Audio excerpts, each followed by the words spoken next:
Hello दोस्तों, नमस्ते, प्रणाम। मैं प्रिया मानसी सुल्तानपुर अपने चैनल पर आप सबका स्वागत करती हूँ। ये दीदी है अनीता प्रजापति, अनीता ऑफिशियल प्रजापति, अनीता ऑफिशियल प्रजापति। और ये दीदी है सोनी चौरसिया पट्टी। इन दोनों लोग के चैनल पर आप लोग जाइएगा, ढेर सारा प्यार दुलार बरसाइएगा और वीडियो फुल वॉच करके देखिएगा। आप लोग बहुत ही धमाकेदार गीत सुनाएंगे हम लोग। आप वीडियो के साथ बने रहिएगा। सभी को मेरे तरफ से बहुत धन्यवाद। आप लोग को बहुत ही प्यारा नाच गीत सुनाने जा रहे हैं। कैसा लगा कमेंट में जरूर बताना।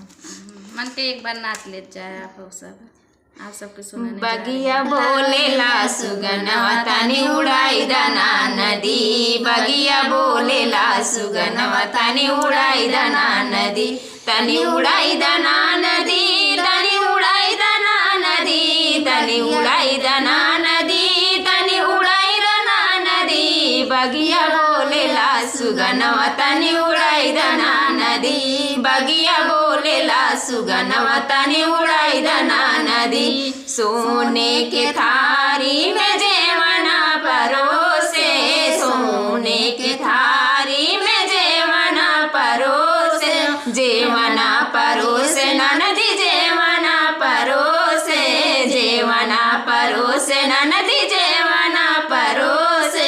कल के भूखल बा सजनवा तनी जेवाई दाना नदी, कल के भूखल बा सजनवा तनी जेवाई दाना नदी, बगिया बोलेला सुगनवा तनी उड़ाई दाना नदी, बगिया बोलेला सुगनवा तनी उड़ाई दाना नदी। झाझरे गेड़ुआ गंगा जल पानी, झाझर गेड़ुआ गंगा जल पानी, गंगा जल पानी, गंगा जल पानी। कल के प्यासल बा सजनवा तनी ऐ दाना नदी, कल के प्यासल बा सजनवा तनी घुटाई दाना नदी, तनी घुटाई दाना नदी, तनी घुटाई दाना नदी, तनी घुटाई दाना नदी, तनी घुटाई दाना नदी। कल के प्यासल बा सजनवा तनी घुटाई दाना नदी, बगिया बोलेला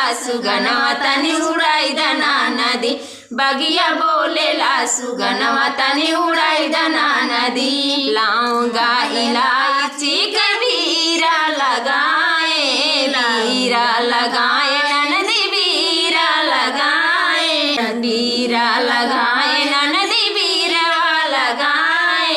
कल के अमलल बा सजनवा तनी कुचाई दाना नदी, कल के अमलल बा सजनवा तनी कुचाई दाना नदी, तनी कुचाई दाना नदी, तनी कुचाई दाना नदी, तनी कुचाई दाना नदी, तनी कुचाई दाना नदी। कल के अमलल बा सजनवा तनी कुचाई दाना नदी, बगिया बोलेला सुगनवा तनी उड़ाई दाना नदी, बगिया बोलेला सुगनवा तनी उड़ाई दाना नदी, उड़ाई दाना नदी, तनी उड़ाई दाना नदी, तनी उड़ाई दाना नदी, तनी उड़ाई दाना नदी, बगिया बोलेला सुगनवा तनी उड़ाई दाना नदी, बगिया बोलेला सुगनवा तनी उड़ाई दाना नदी। फूला ही बीन चून से जिया लगाए, फूला ही बीन चून